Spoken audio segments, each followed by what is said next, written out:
order. If you would, please stand and join me in the pledge.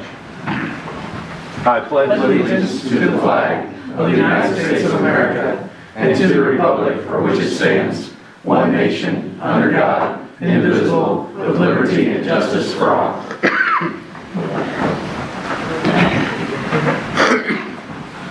Pam, would you do a roll call, please? Mayor Pine. Here.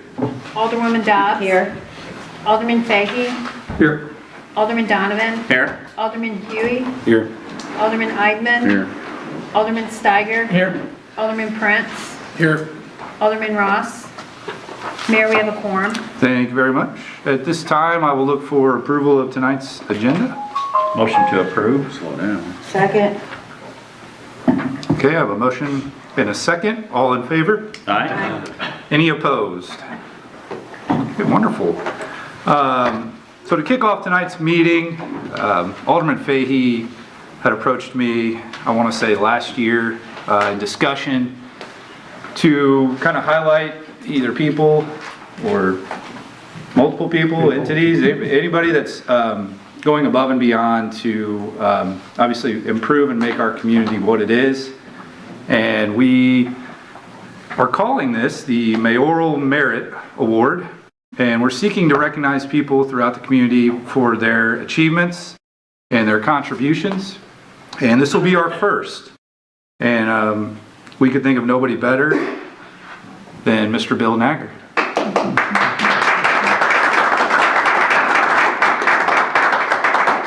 So, Bill, we thank you. This is a way of thanking you. I know it's a nice pic, like I said, it's a piece of paper in a frame, but I'm going to read all of the things that you've done, and obviously there's many more, but we're going to go through a few of them, okay?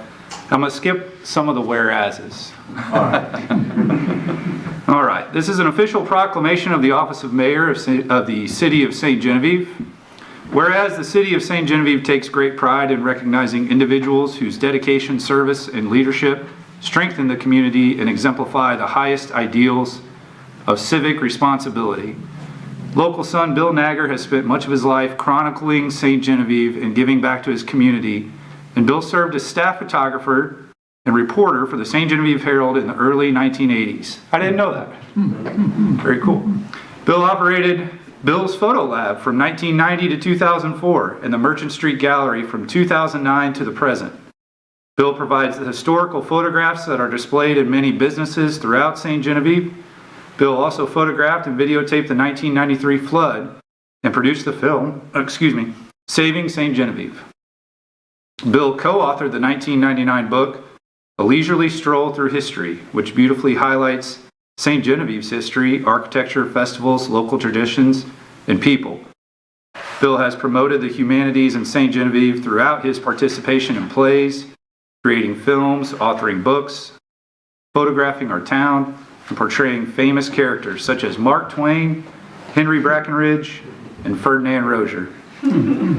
Bill gave back to the community by serving on the SGCA TV board and as president of the Performing Arts Council. Bill has served community youth as Troop 404 Scoutmaster and by assisting his wife Patty, teaching children to sing and perform French and German songs in the community and throughout Missouri.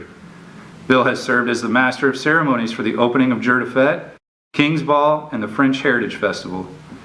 Bill was a leading force in celebrating St. Genevieve's German heritage, organizing the Deutsch Tag festivals, liver dumpling cook-offs, and development of the mascot Oliver Dumpling. Bill and his wife Patty received the Chamber Lifetime Achievement Award in 2011. Bill was also crowned the King at the King's Ball in 2008 and 2016 and named Chevalier. Is that right? Yeah. Chevalier?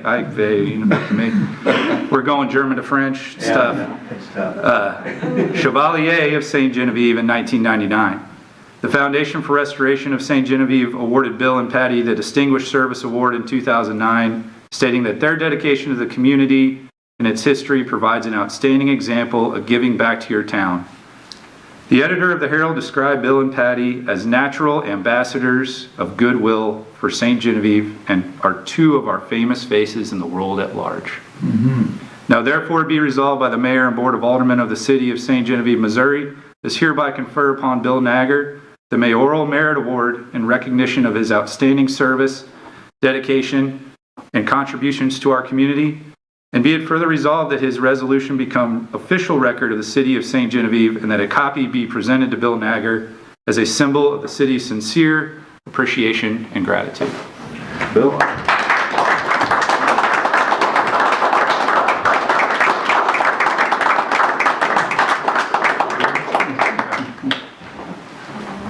Look over here, gentlemen, let's see. There we go.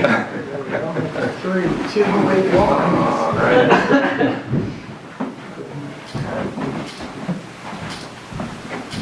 Sorry, Mark.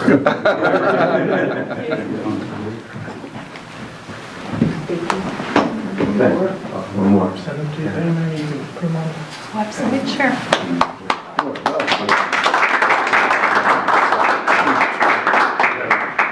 Wow. I'm glad you left the whereas. I don't see how many there are. I've forgotten some of this stuff.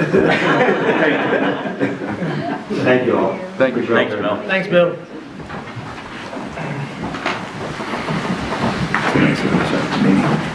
That's the best part of this job. Yeah. Well done there. Well done there. All right. Let's move along to more good things, right? An audit. Personal appearance tonight, we have Jeffery Stroder, CPA with B. Rowe and Stroder to present the annual audit report. How we doing? Just fine. Thank you very much. Appreciate the opportunity to come visit with you. That was very interesting to hear though, and I'm afraid all I've got is government finance. Maybe you're as interesting, but I'll try to make the best of it. Now, like I said, I want to thank you for the opportunity to do the audit for the city again this year. We appreciate that. I think some of you may not have heard my discussion before, but I see some faces I recognize. So I'll try to hit all the points, but I'll try to also be as brief as possible and not make you have to be here any longer than you have to be. What we've got is 2 reports that we issue about your financial statements for our audit. The first report that we issue, it starts out by explaining that it is our opinion that the financial statements of the governmental activities, business type activities, each major fund, and the aggregate remaining funds present fairly in all material respects the assets, liabilities, revenues, and expenses of the city in accordance with the modified cash basis of accounting. I promise you I will not read any more to you out of this report, but I wanted to get that sentence right because that sentence is what makes this an unmodified opinion or clean opinion on your financial statements. Is this the first time you've done audited this city? No, sir. How many years have you done it? Oh, that's a good question. I think we first performed the audit probably around 1997 or so, and we did the audit up until 2018, 2019, and another firm was doing it for a while, and I think this is our 4th year back, 3rd or 4th year back. So, but the report, it's a fascinating read. It goes on to explain the standards that I adhered to while I conducted the audit, the city's responsibilities for the financial statements, my responsibilities as the auditor. I won't bore you with all those pages of that information, but it's in there. It finishes up by explaining that whenever I conduct an audit in accordance with government auditing standards, I'm responsible for another report. And this report has to do with the city's internal controls over how we record transactions and process the information to be able to put it together and make financial statements. The report also has to do with the city's compliance with various laws and regulations, contracts, grant agreements, things of that nature that we're going to test for compliance. The first part, like I said, has to do with the internal controls. We don't actually give an opinion on those internal controls, but to be able to conduct the audit, we have to understand what controls are in place, how they're designed, and whether or not they're working. So while we're finding that out, if we would find anything that we would consider to be a deficiency, this is where we would report that. And it explains that we found no deficiencies with the design or the operation of the internal controls. The second part of that report had to do with compliance. So we are testing a variety of different compliance with different laws, like I mentioned. We had one thing that we had to point out this year with the area of compliance. Now, in the overall scheme of things, I'll let you decide how big of a deal this is. In my opinion, this is kind of a technicality, but it was a statute, so we had to make a mention of it. The city had deficit budgeted for 3 different funds. Now, deficit spending is perfectly fine to do. As long as you've got enough balances left over from the previous year, you can spend as much as you bring in plus what you had left over. Deficit spending is perfectly fine. Deficit budgeting is when you prepare your budget and you plan to spend. You can plan to spend everything that you're going to bring in plus what you had left over from the previous year. For 3 funds, what we actually budgeted for was more than what we had available in those 3. So I believe this was probably just a technicality.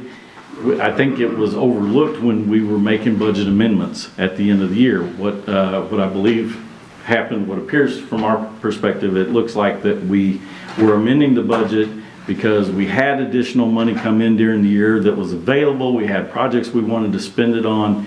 We amended the budget to add those additional expenditures. Looks like we forgot to amend the revenues.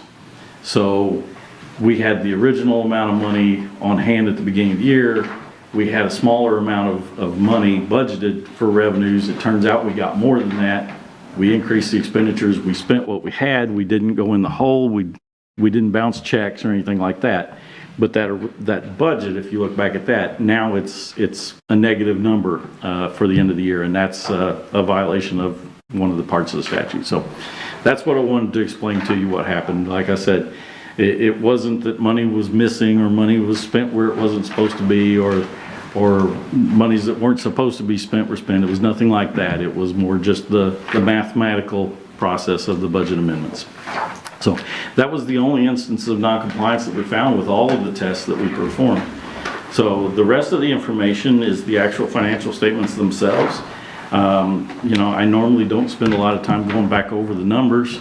I know you're familiar with your numbers. You get the reports. One of the things that I do normally offer about the numbers that you might find this more useful information is that I started out by explaining that it's our opinion the financial statements are fairly stated in all material respects. Sometimes when I'm working on an audit, before I can get there, we might have to recommend a lot of adjustments be made to the financial statements.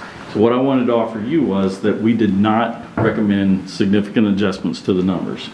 So to me, that would be important because that would tell me, if I were in your position, that the numbers I was relying on to make decisions were materially fairly stated. Like I said, they didn't require a lot of adjustment to be able to put the opinion on it. So that's one thing I wanted to share with you, that's a pretty good thing. This year there were no new standards that would significantly impact the financial statements. They're going to be consistent comparative to the previous years.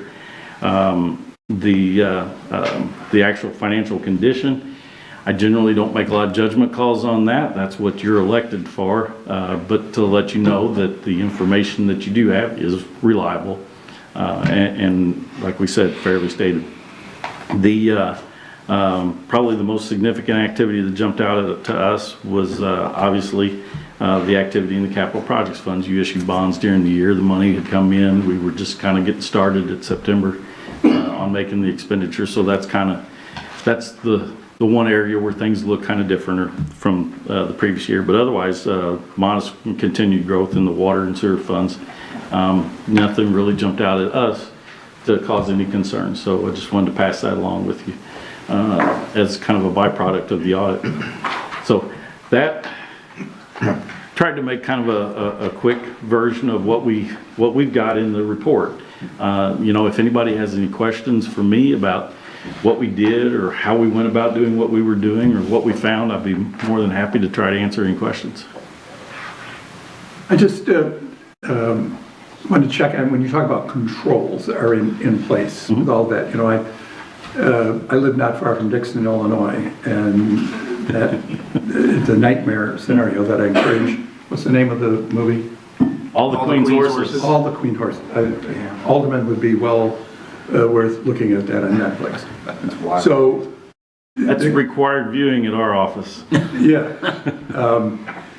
So that we have the controls, meaning there's not one person can write a check or is in charge, that we. Exactly. That's one of the biggest controls that we look for in any audit that we're working on is there an adequate segregation of duties? And what we're concerned with is if one person can physically handle money and record transactions in the books, or they do either one of those duties and have the oversight responsibility for reviewing the financial statements or checking bank reconciliations. You know, we believe that those duties need to be at least segregated, so, you know, it doesn't completely eliminate the risk that something could happen, but by making it to where two people would have to collude together greatly reduces your risk. So we look at the segregation of duties not only on expenditures and money going out, but we look at the controls over how money is handled coming in. And we felt that the controls were appropriately designed. And then do you go to the bank and look and see that indeed the money is in the bank as described? We do the next best thing. We send a request to the bank asking them to fill out what the balances are on every single account that the city has in their name. We send that to every bank that the city has deposits with and ask them to list for us what the balances are on every account that they have associated with your federal ID number.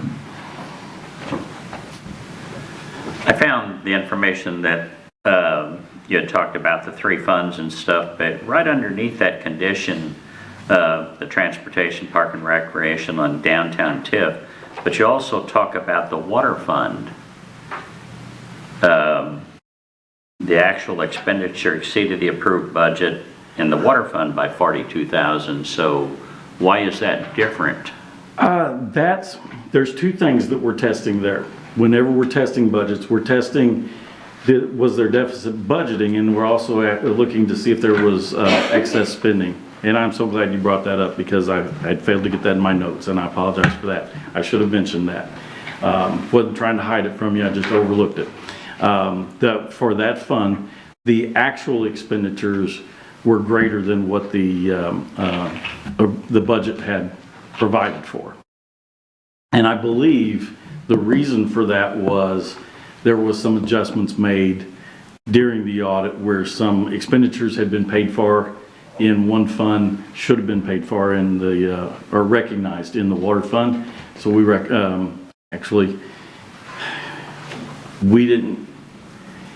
we were in the preparations for the audit, and we were having discussions with the treasurer, and we found that those expenditures had been recorded in one fund. We recommended they ought to be moved over to the other fund. I believe the budget amendments had already been done at that point. Okay. Yep, thanks. Any other questions, comments? All right. Well, a lot of times at this point, I think some of you have heard me say this before, and it is the case again. A lot of times, if it's not the case, I just thank everybody and excuse myself from the meeting. But when it is the case, I like to pass along to you that we get the opportunity to be here for several days while we're conducting our audit, working directly with a lot of people within the city that are responsible. And I just want to pass along that our experience working with these people has been that everybody we work with is very professional, very helpful, very courteous. It's obvious that people are intentional about trying to do things the right way. And that's our experience with the people that you've put in place to be responsible for things. And I just wanted to share that with you, that was our experience of. Who are the people that have the most hands-on with our monies? Sue first. As I say, probably the person that we aggravate the most would be Sue. So Miss Pam's responsible for a lot of the compliance things that we're testing. So yeah, Mr. David, we get a lot of the information from him. So that's it. We run the whole finances, run with Sue and doing most of it, a little Pam, and there's nobody outside or anybody? That's mostly where our contacts are, but I know that there's people involved in the internal controls, department heads approving expenditures. You know, we're seeing documentation of a lot of people being involved. Great. Well, it's wonderful to hear, as always, but thank you again for all the work you do. Appreciate it. Well, thank you all very much. Appreciate it. Thank you. Thanks, Jeff. All right, and then next up tonight, we have Ashley Crider from the St. Genevieve Housing Authority. She is going to present their annual report. Welcome, Ashley. Thank you. Hello. Okay, I'm gonna try really hard. Last year I talked really fast and I felt like I just got nervous, so I'm more prepared. Good evening, my name's Ashley and I've been the director at St. Gen Housing Authority for the past 3 years. I would like to start off by thanking everybody who has assisted the Housing Authority and myself so that we were able to continue our mission. Our housing mission is to ensure a safe, decent, and affordable housing for all eligible families and individuals. In hopes we can continue to provide this, we are creating opportunities for low-income families to have the basic necessity of life, a stable home that they can afford. Our goals for this previous year, we were able to install all new bathtubs and a couple showers for the handicap units in each unit. We replaced 5 roofs.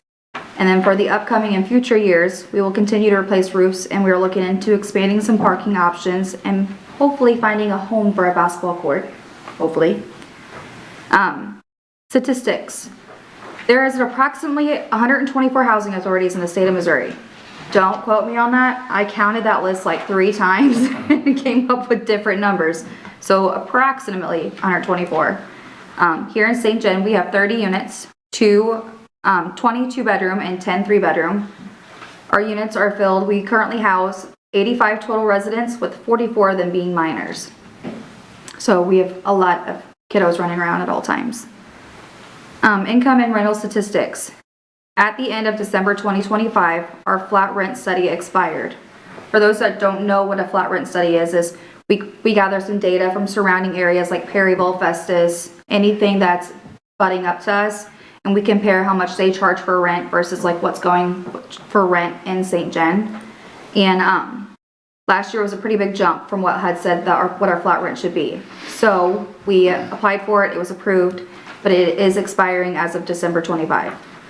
Starting in 2026, flat rent is set for $565 for a 2-bedroom and $688 for a 3-bedroom. And I know some people might want to know why we did not conduct another flat rent study, and that was kind of a more so a need. It wasn't a need for us. We only have 6 families that qualify for flat rent, and the 6 families that we do have are close to being over income. So they're close to losing eligibility anyway. So we decided not to pursue that. Waitlist management. I'm always accepting applications. I always encourage applications to be put in. In 2025, I moved in 9 families. 7 of those 9 were under the extremely low income limit. HUD does require us to be 40% of all families admitted to the Housing Authority must be extremely low income limits. So right now, based on our statistically, 78% of the families that we moved in were below that threshold. Housing inspections.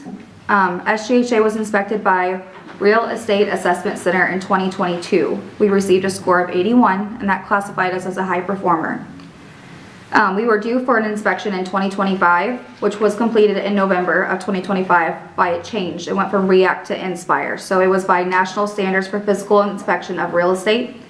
The Housing Authority received a score of 98. So with that being said, we're still classified as a high performer, which is great. They will not be back to re-inspect us again until 2028. Housing information. I kind of threw a couple little extra statistics in here. Just get the feels. Like several other organizations, we are faced with decreased in funding and tenant rents. 2025's revenue was decreased by 17% in our operating funds and 6.7% in our tenant rental. The loss in tenant rental was largely due to rent possessions or unexpected move-outs, coupled with the fact that majority of our tenants are now income-based and do not have to pay flat rent. Despite these decreases, the Housing Authority still plans to utilize our funding we will receive for 2026 and continue to improve the best we can. We will have a contract to complete at least 4 more roofs. I'm hoping for 1 more flooring, maybe 2. And we're working on replacing and repairing sidewalks and parking lots and modernizing units as funding allows. At this time, if anybody has any questions, I'd be happy to answer. It says you collected $83,000 from renters. That's what we should have collected. Unfortunately, it was about, I think it was like $12,000 short. That's what it was supposed to be. Collected for $83,000, it said, so That's what it should have been if we were able to retrieve all the rent. I see. So for 30 units, that comes out to about $2,500 a unit per year, $200 a month, is that the Roughly. rough average? Yeah, roughly. And what percentage of people can afford the $200 a month? Well, it's income based. So what it is HUD comes up with this formula where it's, their rent is 30% of their income. So a lot of my families are on fixed incomes. Yeah. So it's, I could not tell you the math problem because I have help. Okay. But yeah, it's like the whole point of income base is to ensure that they can afford it. Sure, understood. Where are these 30 units? Do you know where O'Reilly's is? O'Reilly's? Mm-hmm. Yeah. So right across the street from O'Reilly's, if you go down the hill, Yeah. that's where St. John Housing Authority is. Oh, I see, I've never been. It's the one big building? No, it's spread out. It's a dead end street. It's spread out. 16. It's like a little brick. Okay. You can come see me Monday through Friday, 8 to 3. We love to have guests. And what's the turnover rate? I don't have like a statistical turnover rate. In my opinion, once people get in, they stay. So the turnover rate, I don't want to say is very high. I've seen a lot of turnover though within the last couple of years, simply because people are having a harder time affording to live. And it's not because of rent. It's, you know, cars and groceries, and they just can't keep up. Right. And we don't typically take them to court to get possession until they're 3 months behind, which that puts a damper on us as well. And these are not seniors, these are, Nope, they can be, you know, they there's, can be. Mhm. Yep. I do have some. This flat rent exception thing with HUD and stuff, I noticed just looking at the increases, you know, one went up 20% and the other one went up 15%. So how does that actually come into play with the actual rent they pay? I mean, it's income based, but where does this number? So that is what HUD tells us. So they put out something called fair market rent. So that is what the value of rent based on our area is. That's completely distributed by HUD for all housing authorities. So what happens whenever they post the fair market rent, we take, I think it's 80% of whatever that number is that they post, and that's how we identify flat rent. So the 80% is, I can't remember exactly, but they also have a utility credit with that as well. So you, that raises the people's rent for accordingly. for those that are flat rent based, yes. But it's not, they have an entire, so it's effective as of January 1st, but their rent does not go up just because it's posted. Once they have their annual recertification, which they have more than a 60-day notice, I'm like, hey, it's time for your annual, income's changed. So I let them know, and then they can choose to stay, and most of them do, so. So keep in mind, there's 30 units. 6 of those have flat rent. The other 24 are income-based. So those 6, their income is determined that they can pay the flat rent. And it is an increase. That's why we did the flat rent study in 24 for 25. It was completed in 2023, Okay. and it was good for 2 years. But that has now expired. And these rents, as Ashley was saying, are comparable to 80% of rents in town. Those folks are also eligible for utility subsidies. So we do a utility study every year, gas, electric, water, sewer, and then they can have that credited towards their rent so that they're having an easier time paying their utilities. So, sorry, Ashley. That's okay. Perfect. Well said. Thank you. Ashley does a tremendous job at the Housing Authority. This is her third year. You know, and before her, Gina also has done a great job. Things weren't always great at the Housing Authority, and it's a really nice community now. She mentioned the 44 kids. It's you know, it's like a little village down there. So, It really is. It really is. There's not always great days. She handles a lot of issues, but she does a great job. Thank you. Thank you. Any other questions? Okay. Well, thank you for allowing me to report on behalf of St. John Housing Authority. It's been a pleasure working with this community. Thank you, Ashley. Thanks, Ashley. Okay, next up tonight we have the city administrator's report. Good evening. So you have a update at your seat. I wanted to mention number one that Kimes Contracted basically completed the sidewalk today. When I was down there at about 3 o'clock, they were installing sod and watering the sod. There'll still be a punch list to complete, but basically the sidewalk portion of St. Mary's and this TAP project is complete.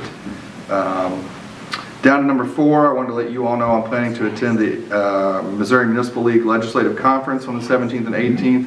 I placed this at each of your seats. If any of you are interested in attending, I'll probably drive up early on the 17th. I'll be meeting with Representative Wolfen and Senator Henderson that day, spending the day at the conference and the next morning, and then coming home on the 18th. If you're interested, please let Pam or I know, and we'll get you registered. I added a couple items. Number 5, I just wanted to bring to your attention that there's currently a bill in the Missouri House to eliminate solid waste management districts. So Happy used to head that for the Southeast Solid Waste Management District. That group gives out about $500,000 in grants to Southeast Missouri each year. This bill would give that $500,000 back to the Department of Natural Resources and eliminate solid waste management districts. Those grants over the course of the past 10 years have paid for multiple updates at the recycling center. They also help pay for the annual Wholesome recycling event. So Who's lobbying to have those districts removed? I do not know that answer, sir, but I know I'll be lobbying to keep them. So So I mean, the money goes away, it's not just, they're getting. money would go to DNR, their solid waste division, and then they would determine how it gets spent. Yeah. So they would, it allocates $5 million from the solid waste fund to DNR for assessing, investigating, testing, remediating, and managing abandoned solid waste disposal areas. It dissolves the solid waste management districts effective August 28th, and DNR would then take over oversight of all of the grants as of August 28th. So I hate it when they dissolve solid waste. I don't like dissolved solid waste either. Keep in mind, we give $5,000 annually to the county for the recycling center, and those grants have helped supplement that money by purchasing a new trailer, a new baler, a new forklift, and multiple other updates. If you skip down to number 6, I wanted to let you know I met with National Park Service this week regarding the Welcome Center. The documentation to hand over the Welcome Center to NPS is all complete, except they're waiting on a phase 2 result that's very close to done. And then the paperwork is on the governor's desk awaiting sign-off.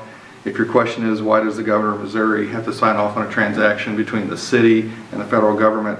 I don't know that answer. But we are waiting on his signature. Until that time, we're going to extend the current memorandum of understanding with them, but anticipate handover this year. I think it was an executive order recently, because there's a private residence here in town that's also being sold Correct. to the national park that had to have the governor, county commissioners, and a few other people sign off on that purchase between national park. I think it's directed towards national park, so they can't purchase. So they can just willy-nilly purchase? Yeah. Gotcha. Well, yeah, yeah. Dave, one of the people that lives in Ward 2, Rick Figge, who's been employed for SLU for a while, has put me in touch with a a company and a lady that works there, and they're basically working through the Metropolitan Sewer District in St. Louis for SLU. And she's brought up a lot of information about funding and options that are out there for stormwater runoff and stuff and all the different things. She actually has offered to come down back a while, but with the changeover in the CA and stuff, I didn't bring this up and stuff, but I'd like to contact her again and see if that invitation is still possible. I don't know if we want to bring it to an actual board meeting or to some type of committee meeting, but there's a lot of information out there that of areas even within the state, you know, to contact and stuff like that. But I'd like to take that into consideration and see how you'd like to approach that. And Yeah, I'd like to talk with her about what information she has. I mean, we know we have those issues over there, so if she's got some yeah, suggested there's grants. a lot of different opportunities out there, she said, and she's pretty much an expert in it. But yeah, I'll contact her and just see what'll work out then. Thank you, sir. Dave, we moved over number 2 on your list. Are we going to have some, I'm just curious about if you've had any more thought about assistant CA or community development administrator. I think it's a work session. Are we going to have some discussion about that in the work session? About when we have that code enforcement? Or, I think we're going to have a discussion about code enforcement and seeing where that's going to fall or what you all would like to see. As far as the hiring, I think it depends on the background of the person I end up hiring. yeah. What are we going to base that on? What are we going to I think you're going to hire the best person, but the title of that person might matter. And how are we going to have that discussion as far as what title that person carries? The takeaway from the work session that I got was post for both, hire the person that best fits whichever role possible. So depending on the applicants, we might not have someone who has enough experience to be assistant CA. We do have some. So I've interviewed them. I've had 5 interviews this week. We had 9 applicants. Trying to pare that down to 2 or 3, and then the mayor or I will do those interviews and make an offer. I'm still unclear though, how are we going to decide if they're going, I think that's, if they're going to be an assistant city administrator or CDA? I think based on their experience, if we didn't have someone with enough experience to be assistant CA, we would have hired a CDA. Okay. So you're leaning towards assistant? I am, but I mean, based off what you have so far? yes. Okay. And my next question is how that ties in with the change in code enforcement that you might be suggesting, that hybrid situation. Yep, and I think we'll cover that. Okay. Yeah. Fair enough. Any other questions regarding the city administrator report? Okay, thank you, David. Well, thank you. We'll move along to staff reports tonight. First up tonight, we have Corey Litters from Alliance Water. Good evening. You got a copy of my report in front of you. A couple of things to touch on today. We had our the DNR inspection of the water plant and distribution. It happens every 3 years. Everything went well with it. We'll be getting a report. It'll be probably 3 to 4 weeks. It'll be sent here addressed to Mayor Kine. This month we were able to do some asphalt patching on Chadwell, 4th Street, Market, kind of get some holes closed up that way before winter. And then snow coming in, trucks, plows, equipment, everything's outfitted. We have plenty of material, salt, sand, calcium, all the stuff on hand. So, guess we'll see what the weather brings and go from there. You're all locked and loaded and ready. You cut anybody loose early tomorrow then? But once we get everything done, possibly, if not, we'll have shifts on Saturday, so I'll come in first thing, and as needed, we'll bring some people in, but we'll have people out constantly, so all through the night or whatever we need. How's the street sweeper? Yeah, it's put away for the winter right now. It's winterized, but everything's running good. Upgraded bearings and Upgrade bearing. I've just got the quote on it. It's TNT. Apologize. About 3 weeks to get the bid, but it's been almost like under $300, so, and we'll go and get that, and, once we get away from the snow, hopefully, we'll, get that bearing put on there and everything, that we geared up for the spring, ready to go. What is a DR 3900? The R3900 is a piece of, testing equipment for the water treatment plant. It's chlorine, pH, all that stuff. Wasn't sure. Yeah, no, you're good. No, I'm asking you. It's a viable piece that went down, so actually you entered a contract with Hawk, so it'll be, it's service and everything, so it was gonna cost about $2,000 to get it off and fixed, and in this 2-year agreement's like $960 a year, so, and that includes getting it fixed and shipping, and we get a loaner, which we're waiting right now. So with the combination this coming weekend with the real low temperatures, usually we have water main issues. With the snow removal, I mean, are we staffed and? Yeah, the water side will be separate, so I mean, they won't work unless we need them to come in and plow. Yeah, but we'll hopefully get some snow on the ground, that way it acts as an insulation, so with the cold temperatures, it actually benefits the water pipes.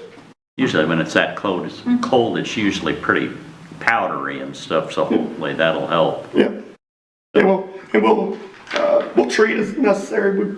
If it's just powder, we'll just kind of plow. We won't put any snow or salt or material down, because then it melts and then it'll refreeze, and then we'll create a bigger issue than what we start off with. So we'll play by ear. You know, So we still continue in a drought. They're telling us, I mean, very little snow up until maybe this weekend and stuff. So the well situation, I mean, are we still? Yeah, we push about, usually around 1,000, 1,100 gallons a minute. We're about 970, so not, I mean, we're only down about 30 gallons per minute. So. But I mean, the levels in the wells are still. Yep. Yeah, we just had them tested last week. Flynn comes down and does a yearly test, and everything looked good on it.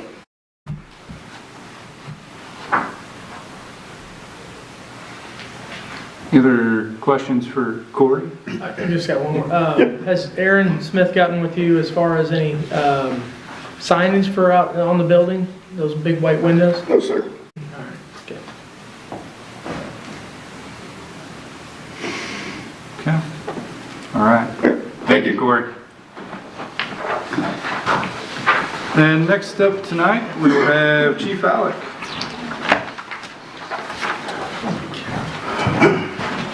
Good evening, everyone. So you guys got 2 reports from me. The first one you should have is for December's totals. You look like you'd have 2 reports. I got a good one. It's a book. It's some work for you guys. There's really not a whole lot to really talk about for December. If you look, K9 Ozzy had some good deployments. Got a large amount of drugs, some firearms. You know, we're still fully staffed, so it's always a plus. Some new equipment, you know, we had some new desktops put in. We got 6 new MBTs, which we got from a grant or on the road right now. And Justin Delivers Hope confirmed that we get full funding for a new K9 at the end of the month, which that's something we'll also be talking about later. So that's just for December. Where does domestic disturbance show up? How do you categorize that? The domestics, that's what comes out over our radio, so household stuff. What's it under here? Under, How do I tell how many domestic? so if you look at the calls for service, it should be just labeled as domestic.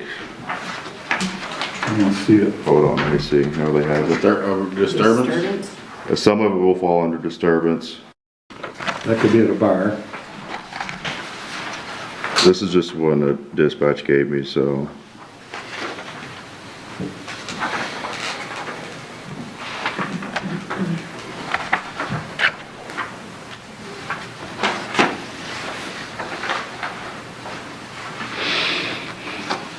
Well, it's not, we don't have any on here, so maybe we didn't have any for December. Really? So, What's a, If it's not labeled on here, that means we didn't have a call for it. what's a long fall? Usually if someone's falling off a ladder or something. Jesus. Yeah. Happens. Christmas lights. Yeah. That's just for December there. So if you don't have any questions, I can move on to the next one. So this one is my year, full year as the chief.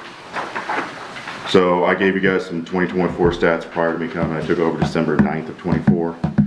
So it has a breakdown of our calls for service, shows how much calls we're getting. It also shows it's increasing every year. The traffic stops, the proactivity of all their officers out here. Drug cases are up 100%. Wow. Not that it's like just become super big, but I've also been teaching the officers things to look for and bringing my experience in. So with that, that's that proactivity. They were getting out, they're stopping these cars, they're finding drugs in cars, which increases our stuff. So I like to see that number because that means they're out there getting it.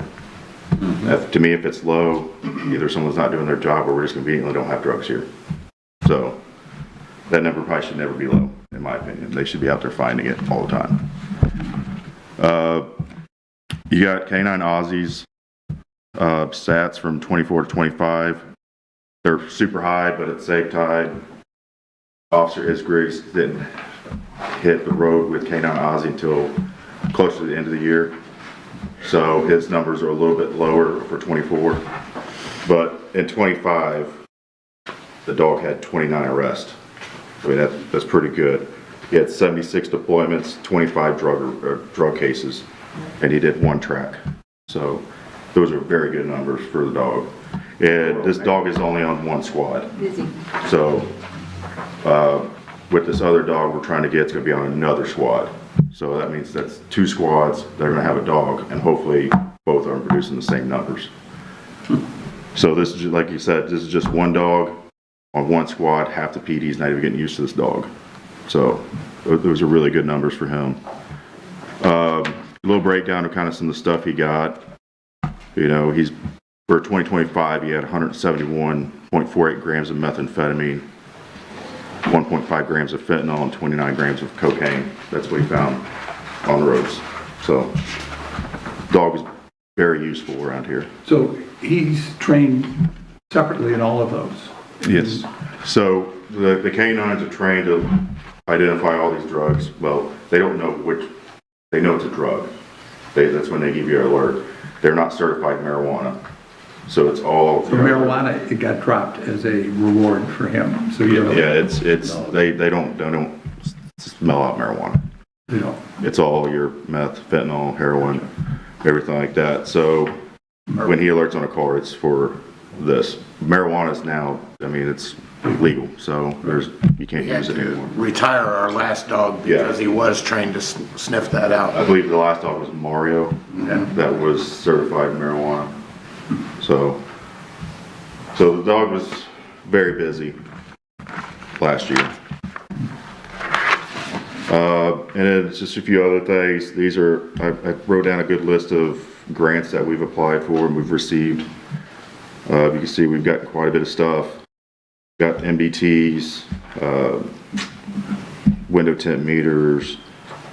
The Blue Shield was a $50,000 grant we got. That's, we got a brand new side-by-side.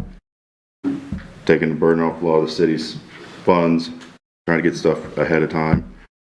The K9's been awarded a new vest and some Narcan.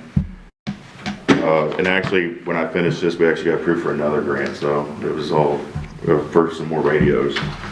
So that's more stuff we're taking off. There's some more accomplishments from the PD. This is not all my doing. This is actually the work of the officers. They're the ones that make me look good because they get out there and crush it. But department's been fully staffed since when I first took over. There was 2 vacancies, then we had 2 more, so we had 4 vacancies we had to fill. We filled those in within 6 months, and they've been full ever since. We're going on 7 months now from the youngest officer that started. We haven't had a turnover. We did new uniforms. As you see, all the officers, they look more professional, more squared away. I think they look way better.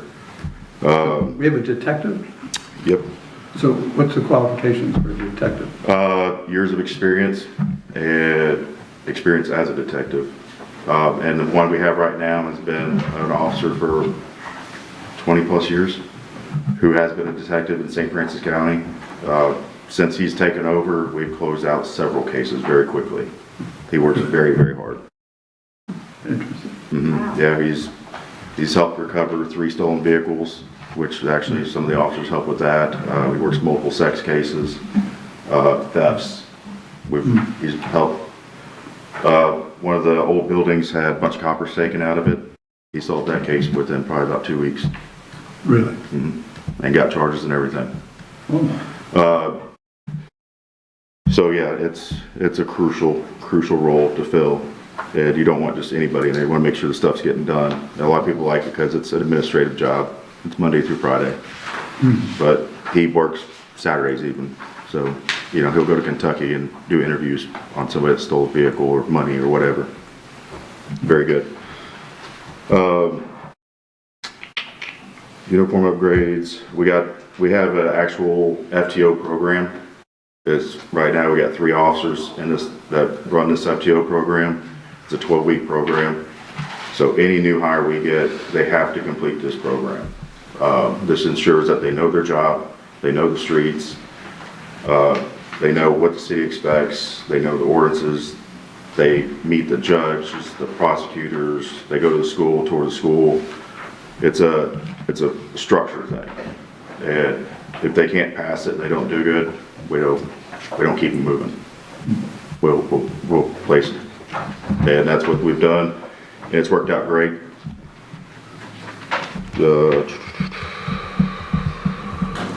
We got an accident review board we've established. So any officers that get in an accident, we got a board. It's myself, Lieutenant Pollock, city administrator, and I believe it's just a regular slick sleeve. And of course, if any of you guys want to do it, let me know. But the reason for this board is not to micromanage anybody. It's to keep it open and showing, hey, they strike a deer. They have to turn their lights on, kick the dash cam on, so we can see if they were driving too fast, what the situation was, why, if the accident could have been preventable, or it just wasn't preventable. And then we have different measures we take if it's preventable, what they need to be done.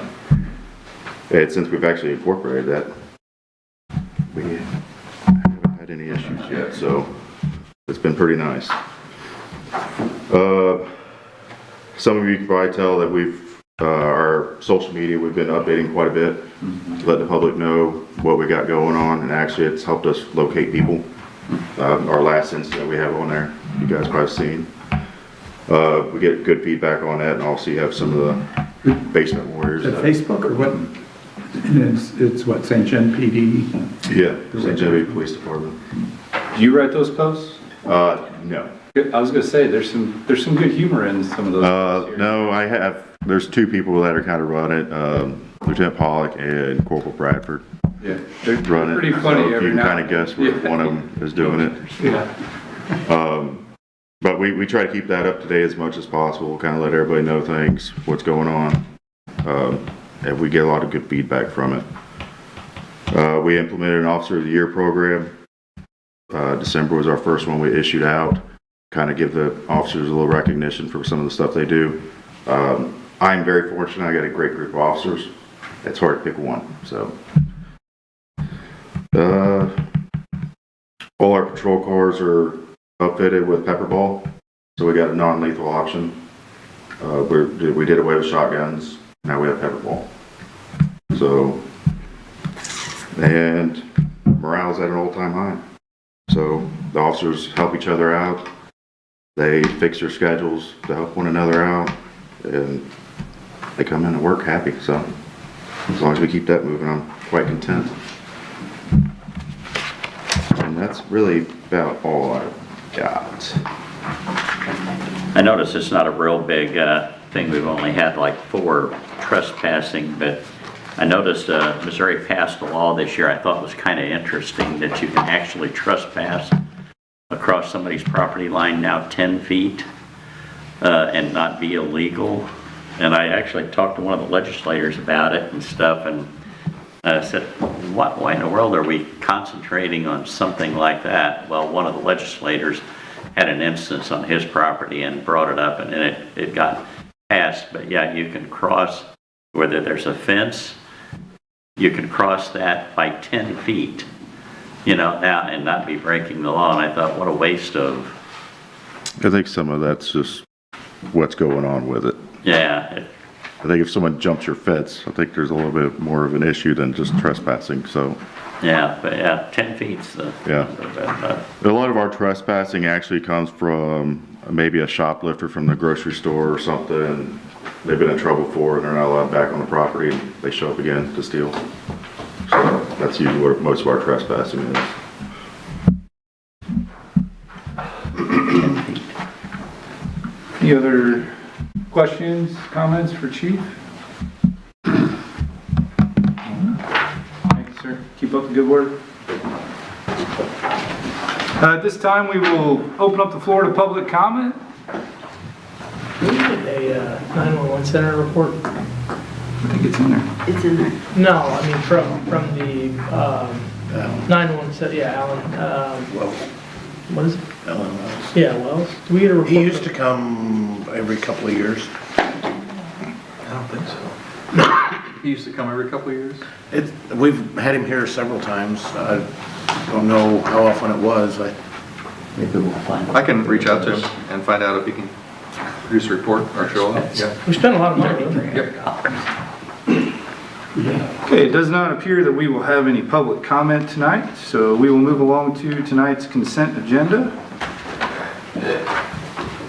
Motion to approve. Second. Okay, I have a motion and a second. All in favor? Aye. Any opposed? No old business to discuss, only new business tonight.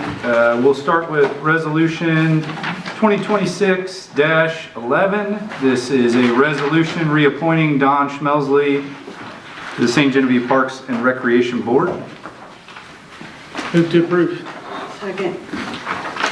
Okay, I have a motion and a second. All in favor? Aye. Any opposed? Thank you. Next up, Resolution 2026-12. This is a resolution reappointing Lauren Smothers to the St. Genevieve Parks and Recreation Board. Motion to approve. Second.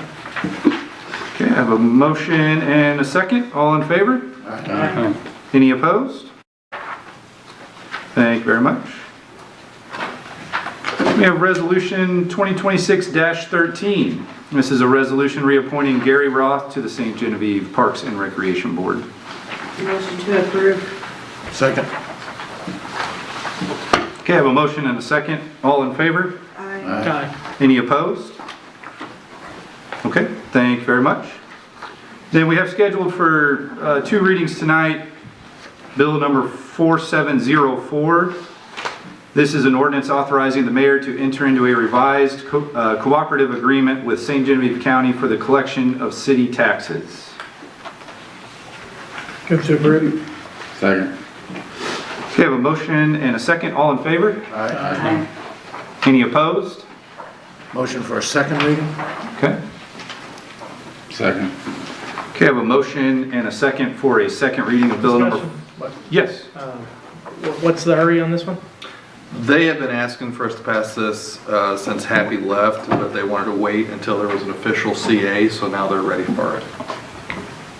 And what is the fee they are charging us? I believe it's 3%. 3%? Thank you, Mayor. Okay, I think there is a motion and a second for a second reading. All in favor? Aye. Any opposed? Okay, this will be a second reading of bill number 4704. This is an ordinance authorizing the mayor to enter into a revised cooperative agreement with St. Genevieve County for the collection of city taxes. Motion to approve. Second. Okay, Okay, I have a motion and a second. Pam, would you do a roll call, please? Alderman Steiger. Yes. Alderman Prince. Yes. Alderman Eidman. Yes. Alderman Huey. Yes. Alderman Donovan. Yes. Alderman Fahey. Yes. Alderwoman Dobbs. Yes. 7 yes, 0 no's, 1 absent. Bill number 4704 now becomes ordinance 4625. Thank you very much. That concludes the new business for tonight. Any other business to discuss at this time? Okay. We do have a closed session agenda item on the agenda, so I will entertain a motion to go into closed session. Motion to go into closed session? What's the topic? Legal action, causes of action or litigation, and documents related to a negotiated contract. Second. Okay, I have a motion and a second to move into closed session. Pam, would you do a roll call, please? Alderman Prince. Yes. Alderman Steiger. Yes. Alderman Eidman. Alderman Huey. Yes. Alderman Donovan. Yes. Alderman Fahey. Yes. Alderwoman Dobbs. Yes. Motion carries. Other topics to discuss? Okay. If not, then we will go ahead and adjourn and move into work session. Work session to order. At this time, we will look for approval of the work session agenda. Motion to approve? Second. Motion and a second. All in favor? Aye. Any opposed? Okay. First item up tonight in our work session is an update on the sewer study and Point Base. So I was hopeful that Cochran would have it. They told me Thursday or Friday. I probably should have not stuck it on the agenda, but I was hopeful that they would have it. But I do not. So it'll be next meeting. But I do want to share a few things with you. One, of course, the report is coming. Should be here either tomorrow or Monday at the latest, I would imagine. I want you to know I've stayed in touch with McBride and the 2 homeowners that were affected by the backup. Talked with both yesterday to let them know. Each meeting I reach out to them to tell them they can come if they would like, but I give them the update that I'm going to give you over the phone. A couple things. If you remember early on, we talked about some equipment that might help with this problem. We're still looking at a crawler camera, but Corey and I have talked about more to come, but we may only need a crawler camera maybe 3 or 4 times a year. If you remember, that's a $60,000 item. We were looking at a $20,000 to $30,000 credit for the water trailer. I'm not so sure we need to spend that $30,000, but more to come. Corey's checking into a few other things on what we do when there is a backup and whether we get phone calls from people who think they might have a backup and whether we get calls from local plumbers and what we do and how we could supplement that and perhaps pay for the camera. Again, more to come. One of the other pieces of equipment we talked about were water flow meters. I want to let you know Corey got 3 bids. We're going to go ahead and purchase one of those. One is about, the best bid is $3,400. So we're going to go ahead and purchase one of those. So that's going to measure, we're going to put that one at Point Base. It'll measure the height of the water through the pipe. And then we'll compare that to rain events, things of that nature. So I wanted to let you know that. I do think that when we get the report, it's going to tell us that one of our largest customers we need to have a conversation with. So I want to prepare you for that. So if you think upstream who the largest customer is, we're going to have a conversation with that. That's really my report on the sewer study. Who is that customer? St. Genevieve County Detention Center. Remind me again, the 2 individual houses that have been affected by this, have they refused to put in backup wells? One has, the other is going to do it. And that would solve the problem? It would solve the majority of the problem. Majority of the problem. Yes, sir. And the reason you wouldn't put one in is what? I think the individual answered that a plumber told her not to. They do fail occasionally. They do. It's a mechanical component. So can it fail? Yes. So if you put it in, can it fail? Yes. But not having it will flood your basement every time. But can it work? Yes. And we provide the backflow preventer for free. That's I wish Corey were still here for that answer. $400, $500, $600 item. Dave, back up to this camera thing and stuff like that. One of the things I would like to know is how many of those are around our area and. Crawler cams? Yes. I'll get that answer for you. Whether just the Alliance or, other municipalities. I mean. Why doesn't Alliance buy one corporate? That's what I said earlier in the meeting and stuff. I think they need Part of to it. buy I mean, one. us renting it 3 times a year, what's it cost us to rent it 3 times a year? I'm meeting with Erica in the morning. We're starting our conversation about their contract, so I'll ask her that question. Okay. And that's the whole point. I mean, I still believe they should own one and. It makes more sense for them to own one. Absolutely. And that's what- Theoretically, if our flood events are during rain events. So they got one camera and they have multiple jurisdictions that are probably getting rain events the same time we are. Chances of getting a camera down from them when they got other ones to take care of too is slim. Well, the instance that we used, it was in nothing other than a normal, ordinary day. Sure you can. I mean, we were researching a rain event, Right. but But well I mean, after we the rain couldn't have stuck it down there in Does a it rain in it? Well, there's some. hard rain. Right. That'd have been suicidal. Correct. Yeah, Well, that flow meter will help us a lot with that. Yes. Documentation on rain.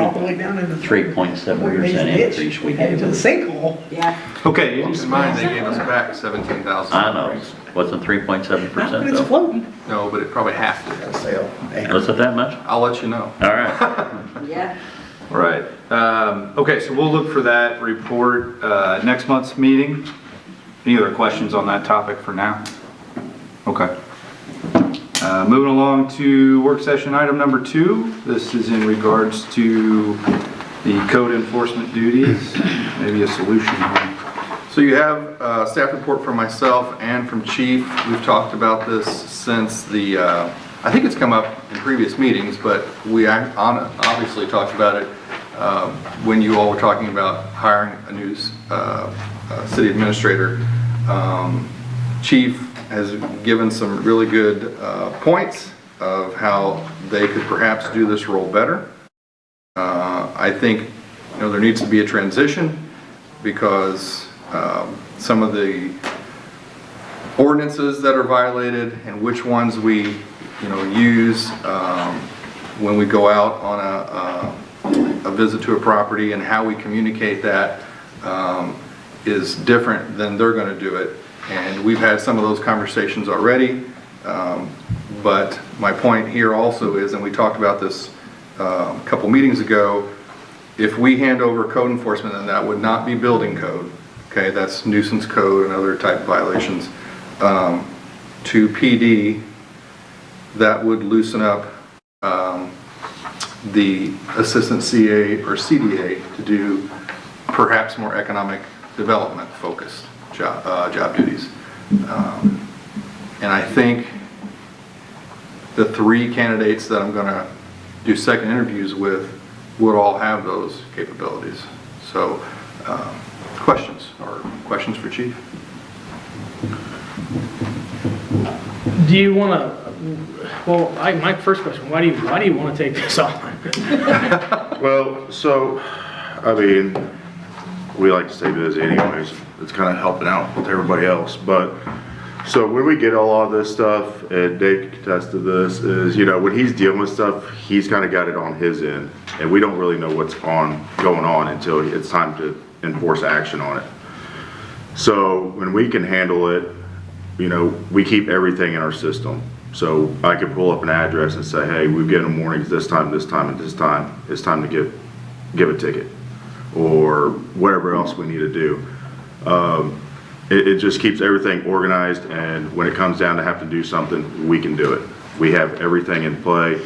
If a ticket's issued and it has to go to the prosecutor, we have everything already. It's not having things in 2 different places. Obviously, we're starting to work hand in hand. There's stuff that we don't know to do, that we'd still have to help, but it frees things up and it makes things easier for us and we know what's going on. Plus, we could stay on top of something. You know, we've already took care of one issue because we were able to handle and keep on top of it. Also, you know, we get calls from everybody about different things. We're here 7 days a week versus 5 days a week. Yes. So it gives us more time to handle things, and you know, if you give somebody 10 days to do something and it falls on a Saturday, we can go over there, take a look at it, and say, hey, you might need to get it done by Monday or we're coming back. You know, we can do more things with it during the time frames. So, and ideally, I plan on having my supervisors enforcing this. This is a nice little role for them and to kind of get to know more of the city stuff. So that's just my recommendation, is we can just handle it and take care of a lot of stuff and have it organized. And the goal is still compliance, Yes. not punishment. Yes. The less times they have to show up possibly in court. I mean, there have been 2 people in my 7 years doing that won a jury trial for their nuisance ticket. And that's allowed, but kind of extreme. Yeah. You know, they have the ability to kind of do those things better than. And if we can work it out with where we don't have to go to court, that's what we're going to do. Because we don't What like going to court all percentage the time. of the job when you were doing it was building code assessment versus nuisance? It's much more nuisance folk. When we're talking code enforcement, it's much more nuisance and offense violations. So I don't mean offense. So like, I'm trying to think of one, like no water comes to mind. You could consider that a building code, but every month when we shut off those folks who haven't paid for 2 months, Yeah. and keep in mind, those folks are getting phone calls and reminders. Right. We're doing due diligence, Right. particularly this time of year. Would that be the police then? Well, what I'm saying is, those kinds of offenses would be the police. All I do is go to the door, actually Gene does it right now, knock on the door and tell them they have 10 days to get their water turned back on, or they have to get out of the building because they don't have water. And if they're not there, I put a letter on the door. That would fall to an officer. Building code would fall to Gene. Gene would do that. Yeah. So what would be the most common 3 or 4 nuisance things that would go to code? In the summer, grass. Second would be junk, and third would be dilapidated vehicles. Okay. So now we have somebody with grass taller than 7 inches. We have to call the police department to You still call City Hall. still We call also City have Hall. report of concern on our website. That's available to anyone. Right. That when you tap that report of concern, you type something in, it's going to ask for your name. It goes to Susan and David. They then route it to the appropriate person. Place, right. Yeah, this could still be, you know, if you see Dave or something, you can say, hey, we got this issue, and he can talk to us and say, hey, this is an issue. This is just basically to where we can keep everything organized, because we have a reporting system, so we keep everything in our system. So if we've been dealing with the residents multiple times, we've been giving them multiple chances, we can pull it up and say, yeah, we've given you 20 chances to cut your grass. Well, now it's time to start taking action, And we'll still have to coordinate Yeah. because, you know, unless Chief wants to take it on, there are many times where I hire someone to go cut the grass and then send a bill. And then if they don't pay the bill, we apply a special tax bill. I'd rather not see the officers cutting grass. So what is a nice push mower? What is that? So is there gonna be? well, I guess the officers that make me mad sometimes, I guess they can do that. Between code and nuisance, building code and nuisance? I think why I use the word term transition here is that's the piece where I think we need to transition slowly. Yeah, but yes, in the end, I would think, Chief's talking about using his supervisors right now, and I don't know that he's headed this way or it'll come to this, but when I talk to the other municipalities that have this set up, they have a code enforcement officer. But he's using his supervisors at this point. We would slowly transition to, yes, they would handle nuisance calls, but for the beginning, people are gonna call Gene, they're gonna call me, they're gonna text me. Yeah. Also, we already get calls too on a lot of things, whether it's illegal burning and everything like that too, so. There's another one. I mean, this is like I said, this is not us just taking over it all. I mean, obviously, we still got to work with each other and figure out a lot of other things. This is a nice, just organized way of keeping track of everything and who we're dealing with constantly and what actions need to be taken. Just because we're taking it over doesn't mean we're just going to go write tickets every time we turn around to somebody. That's not the case. This is so we can make sure everything's being stayed upon and being looked at when it needs to be addressed. Just like I said, we're here 7 days a week, 24/7. So, Do you think it's gonna have a change in your perception or the image of the police department now that you're doing more? I don't believe so. The officers are very professional anyway, so if they're going to a residence, say, hey, That person's probably never been pulled over for a speeding ticket. This might be their first encounter with an officer. yeah. Well, have you had any bad encounters with my officers yet? Haven't got pulled over yet. But when you talk to them, I mean, are You they, did it now. do they look terrible? No, I think that, that's why I'm saying, right now, I think you have a perception from the community that you have a very professional group of officers. And now, their first encounter, a lot of these nuisance, tall grass, that person probably hasn't been pulled over for speeding or running a stop sign. This is probably the first encounter with one of your officers. This is also gonna show the other side of an officer when they go up there and say, hey, you need to cut your grass. It's a little tall. We'll work with you, but make sure you get it done. You're supposed to have this amount of days. Say it's super hot and like, hey, just get it done maybe later the next day because it's too hot. So they're going to see another side of an officer. They're not just going to see an officer that's out there stopping cars and sitting around eating lunch or whatever. The city's going to see them actively in the community doing other things. I mean, you would walk up and say, your neighbors have a complaint. There has been a complaint that your grass is long. There's been a complaint. There that will you've be a got too much complaint junk in your or, backyard. hey, we notice it. We don't say can do who gives complaints. No, you wouldn't say who. Yeah. But it usually starts with a complaint, or Yes. if you drive by and Say, hey, we see you have all this out here. This is an issue. A lot of it's cars, dilapidated cars with no plates and everything like that. Usually we address it if we find it, or sometimes somebody calls us and we go there and we just say, hey, you you got turn the lights on, pull in, dilapidated. make a big deal out of it, march them out of their house. I mean, we could. We got some new pepball guns. Can't speak Spread English. them. Do you think they'll lend more weight to you requesting them to do that? You're the one making those contacts as opposed to Dave? I believe so uniform because officer? it's always an officer coming Yeah. over there, so I think, usually if you're going there and we've had it with a vehicle, we said, hey, this vehicle needs to be taken care of. Doesn't have a license. We're professional about it. We don't go up there and say, hey, you need to move this thing out of the way. It's a piece of junk. We don't do that. We've said it and it was moved, And we gotta keep in mind, part of why I recommended or asked for us to look into this was a few years ago, we did have an incident over in St. Jude that, I don't remember if it wasn't you, was it your predecessor? You're talking about Officer Underfirth? No. Oh. This is down by Kenny's across the street Oh, where, that was me. yeah, that could have turned into a bad situation. It could have, and I think that individual, we had conversations finally in the office, and I think this could work the same way, but But I think, and I just didn't like our, no matter who the CDA or assistant, I mean, it wasn't against the person doing the job. It's a civilian doing a job that a commissioned officer should be doing in uniform to, not let that situation escalate. Because that one, when he contacted me, he was pretty unhinged about, just people walking around his yard. If somebody's walking around his yard in uniform, he would have respected that more than somebody in plain clothes. And there have been times where I've called an officer to go with me, or had an officer present when we have to do something. They're rare, but I think most people will cooperate.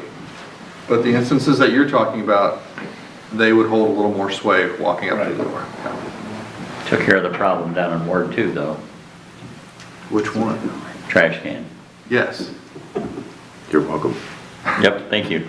Number of calls, this will change the number of calls in your reports. I can always separate the ordinance violations.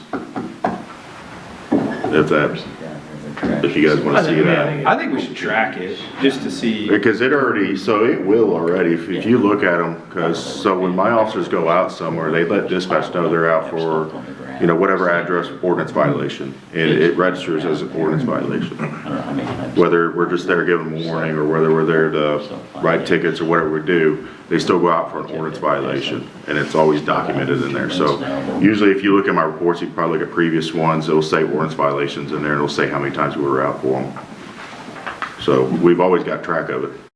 I think there's a piece of this we don't talk about too much, and that is when we do have to issue a citation, a lot depends on, for the judge and the prosecutor, what that citation says.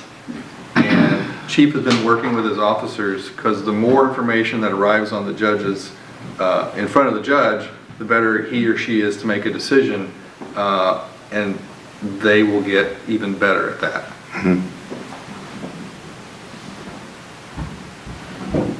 So what do you need from us now? Just, you know, that you're on board with giving us a shot. Do I feel good about that? I like it. See what happens? I do too. See what it looks like, and if we need to reevaluate?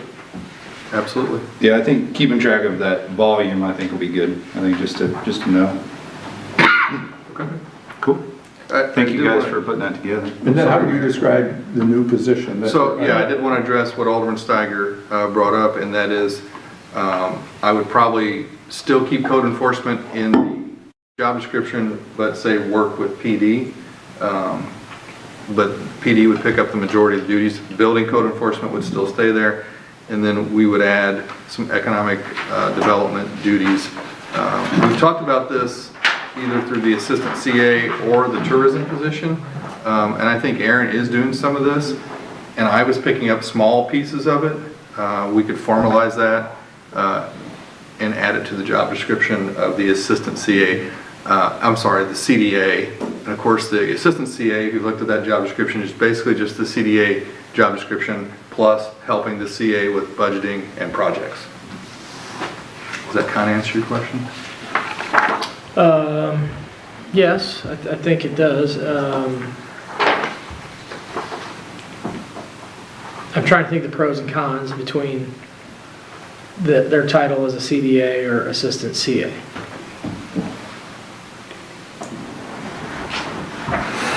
I don't know if anybody else has any thoughts or questions about Thanks, that. Chief. Thanks, Chief. Thanks, Chief. Great job. Thank you. Have a good night. I could certainly bring some revised job descriptions back to you to look at in a future work session.